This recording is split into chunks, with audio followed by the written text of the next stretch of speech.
Olá, sejam bem-vindos a mais um Contraplano e no programa de hoje vamos falar um pouco sobre transtorno alimentar. Mas antes, você sabe o que é um livro-reportagem?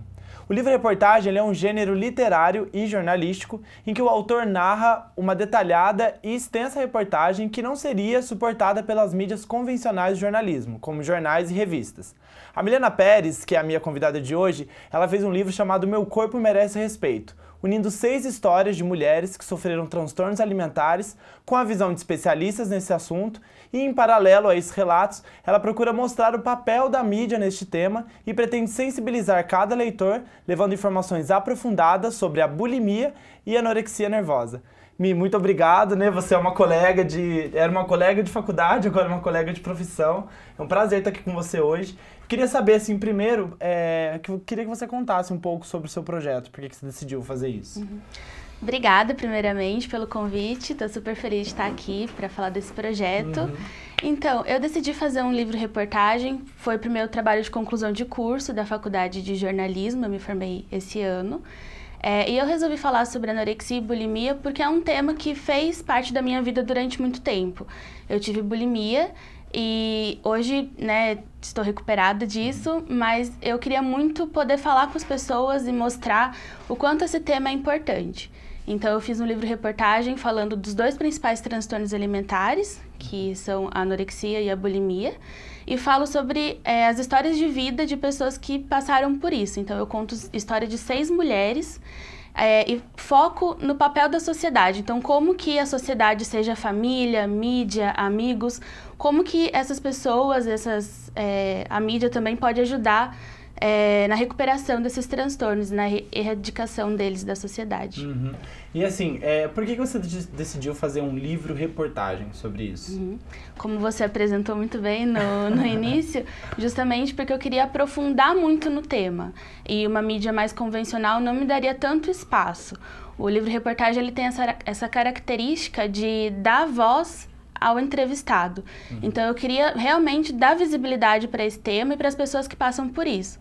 Então, eu decidi fazer o livro para não me limitar a nenhum espaço e poder escrever à vontade contando a história das meninas. Porque aí você aprofunda um pouco na história e você não fica tão preso assim, né? Acho que quando é uma notícia um pouco menor, você tem que cortar muitas partes da entrevista, né? Aqui você coloca na íntegra. Exatamente. E também, os transtornos alimentares na mídia, eles são tratados de forma extremamente superficial há muito tempo. Então, eu queria mudar um pouco isso e falar deles mostrando o ser humano que passa pela doença e não só os sintomas e os principais tratamentos. E já que a gente não tem, igual você falou, na mídia, um estudo aprofundado, né, sobre isso e como é tratado, como que foi o seu trabalho de pesquisa para você conseguir levantar e contar isso no seu livro de uma forma expositiva? Eu comecei pesquisando sobre os transtornos alimentares de uma forma geral, para eu entender melhor esse cenário. E aí eu descobri que a anorexia e a bulimia atingem pelo menos 1% da população mundial. Isso significa, em números, mais ou menos 70 milhões de pessoas. E isso dos casos que são diagnosticados, porque as doenças elas são extremamente silenciosas, então tem muita gente que passa por elas e não procura ajuda. Então esse número provavelmente é muito maior. Então eu comecei pesquisando por aí, descobri também que 90% das pessoas que passam por isso são mulheres, por isso eu decidi entrevistar só mulheres, só meninas que passaram por isso. Depois eu fiz uma pesquisa mais aprofundada sobre o padrão de beleza através do tempo, então como que isso foi mudando e como que isso influencia nos transtornos alimentares. E depois sim eu parti para a parte mais jornalística mesmo, de conversar com as meninas, de conversar com especialistas do assunto e unir esses relatos para construir o livro. E como que você encontrou os personagens do seu livro e os especialistas? Eu encontrei com o Ambulim. O Ambulim é o Ambulatório de Transtornos Alimentares da USP, em São Paulo. Então, eu entrei em contato com eles. Eles me passaram alguns contatos de meninas que passam por isso e que estavam em condições de me dar entrevista, né? Porque eles não poderiam me passar um contato de uma pessoa que está num tratamento muito profundo, ainda não consegue falar sobre isso. Que é uma transição, né? Quando você está nesse período de distúrbio, eu acho que você tende a ter um pouco de depressão, de tristeza, então é Sim. difícil para você falar. É uma autoaceitação, né? Exatamente. Uhum. Falar de transtorno alimentar é muito, muito difícil, porque a anorexia, você tem um transtorno de imagem, né? Você olha para o espelho, se vê muito maior do que você tá. E a bulimia, você tem compulsão alimentar, come demais e depois você provoca o vômito ou usa algum outro método compensatório. Então, as meninas sentem muita vergonha de falar que passam por isso, né? Então, por isso eu fui atrás deles, consegui com eles alguns contatos e outros eu consegui por meio de um grupo no Facebook que chama Vencendo o Transtorno Alimentar, que é um grupo composto por psicólogos e também pelas pessoas que passam por isso, onde o pessoal tenta se ajudar ali. Então, eu consegui algumas personagens por ali também. E os especialistas você conseguiu através dessa pesquisa também? Ou você já conhecia algum? Fiz com base no Ambulim também, com os profissionais do Ambulim. Os especialistas também eram do Ambulim.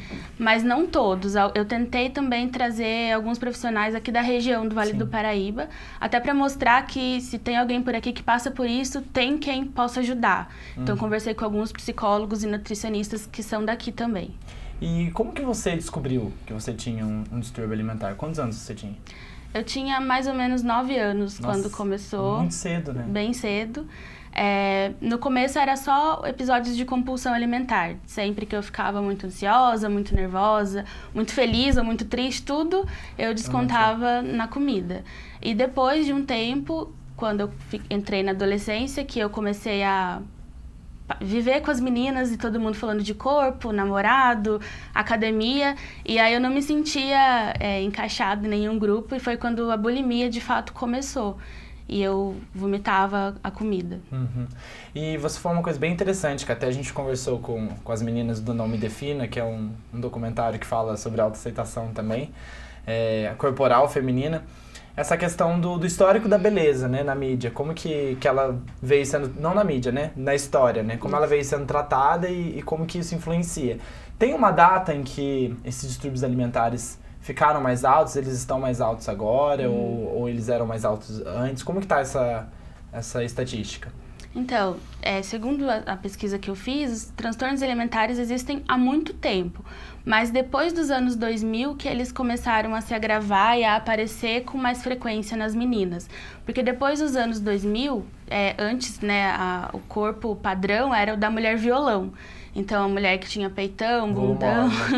E depois começou o padrão da magreza mesmo. Então, as meninas começam a buscar essa extrema magreza e isso leva ao transtorno alimentar. E no seu trabalho, tem uma faixa etária de pessoas, nos seus estudos também? Ou foi igual você falou, eu imaginava que isso fosse uma coisa muito da adolescência, né? Porque a adolescência é a fase onde a gente se sente deslocado, onde a gente tenta se alocar socialmente, e é uma fase onde a gente tende a ter esses tipos de doença, a desenvolver, né? Pela questão social. Mas como você falou, você teve com 9 anos, né? Então, assim, tem uma idade mais ou menos que as mulheres têm, ou é uma coisa que abrange todos? Segundo o Ambulim, a maioria das pessoas que desenvolvem transtorno alimentar tem entre 13 e 17 anos, que é a fase da adolescência, mas isso não é uma regra. No livro mesmo eu conto a história de uma menina que começou muito cedo também, com 8, 9 anos também.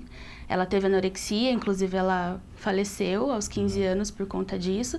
E também conta a história de uma professora que começou a ter transtorno alimentar com 30 anos, depois que ela casou. Então não é uma regra, isso pode acontecer em qualquer momento. E por exemplo, essa professora que começou com 30 anos, qual a explicação assim, que você sentiu dela começar a ter o distúrbio depois de tanto tempo? Alguma coisa acumulada ou ela desenvolveu? O que ela me contou é que ela sempre teve dificuldade de aceitação com o corpo, mas isso nunca tinha levado ela a prejudicar o próprio corpo para tentar emagrecer. Com 26 anos ela casou, e quando ela casou ela começou a engordar um pouco, e o marido dela cobrava muito dela que ela voltasse para o peso que ela tinha quando eles casaram. Cobrava que ela emagrecesse, e ela começou a ficar desesperada, correndo atrás de dieta. Então ela fazia jejum intermitente, fazia vários tipos de dieta, e dieta restritiva leva à compulsão alimentar. Então ela começou a ter muitos episódios de compulsão. Uma dieta restritiva, desculpa, só te interromper, é uma dieta que você faz onde você se priva de comer basicamente tudo. Você não tem nenhum um acompanhamento médico. ou você corta muitos nutrientes, por exemplo, você corta o carboidrato totalmente da sua vida. Isso não é saudável. Toda dieta restritiva leva à compulsão alimentar. E depois da compulsão, que ela começou a comer muito, ela se sentia culpada e começou a utilizar os métodos compensatórios, que aí entra na bulimia. Esses métodos, o mais convencional é o vômito autoinduzido, mas tem outros também, como exercícios em excesso, uso de laxante, diurético, para tentar se livrar do que comeu. Eu não sabia que exercício compulsivo também era uma forma de bulimia. Sim. Qualquer método compensatório que saia da naturalidade para você compensar o que você comeu, entra na bulimia. Mas aí, quais são os sintomas? Assim, a gente sabe que, por exemplo, o vômito induzido e o laxante, a gente sabe que é uma tentativa da pessoa de colocar o alimento para fora. Nesses exercícios compulsivos, quais são os efeitos colaterais que são causados nas pessoas com bulimia? Então, as pessoas que fazem exercícios além do que o corpo aguenta também acabam acumulando problemas físicos por conta disso. Então, não só os vômitos e os laxantes fazem mal para uma pessoa que está buscando emagrecer, mas até o exercício em excesso pode prejudicar. E isso é complicado porque uma pessoa que faz isso, às vezes, não percebe que ela está doente. Exatamente. Que ela tem um transtorno psicológico que está afetando a saúde física. Então, por isso que eu falo tanto no livro que a sociedade precisa entender o que é a anorexia, entender o que é a bulimia e como que a gente pode ajudar, principalmente evitar que alguém chegue a esses transtornos. A esse extremo, né? Porque uma vez que você chega, é muito difícil, muito complicado o caminho de volta, né? Pra você conseguir voltar pro... Porque aí você tem toda uma questão psicológica e genética, né? Já no seu corpo de doença, né? Pra você, assim, como que você foi diagnosticada com bulimia? Como é que na verdade, assim, agora que você falou que tem essa questão do exercício, como que a gente consegue diagnosticar a bulimia e a anorexia? A anorexia, ela é uma doença um pouco mais visível, porque a pessoa realmente para de comer, ela fica muito magra, fica né? Extremamente magra, então você vê que a pessoa não tá bem, que tá acontecendo alguma coisa.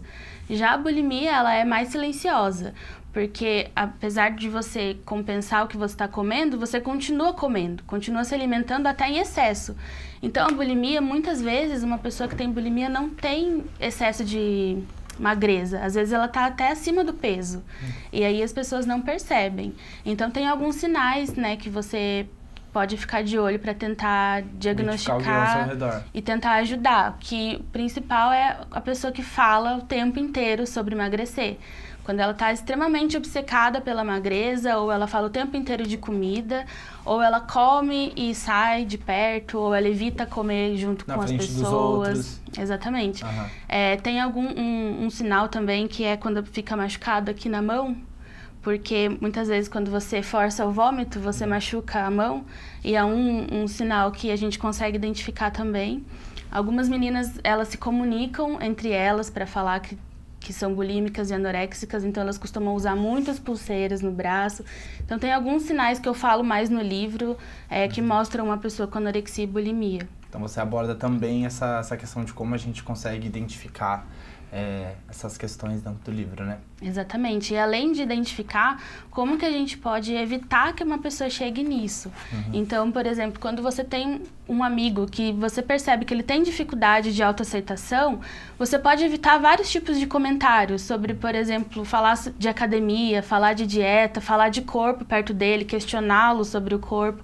Então, tem muitas coisas que a gente faz que a gente poderia evitar, e às vezes a gente faz sem perceber, a gente não tem nem culpa, mas é uma coisa que a gente precisa aprender, a gente precisa ficar alerta para ajudar a cuidar dessas pessoas que passam por isso. Eu quero saber um pouco mais do que a gente de repente faz e não percebe ao redor dessas pessoas que tanto prejudica, mas aí no segundo bloco a gente vai dar uma pequena pausa aqui no nosso bate-papo e no próximo bloco a gente vai falar um pouco mais sobre as histórias do livro dela e quais esses comportamentos que a gente tem que às vezes pode prejudicar e até mesmo acabar com uma vida. Fica aí com a gente volta já.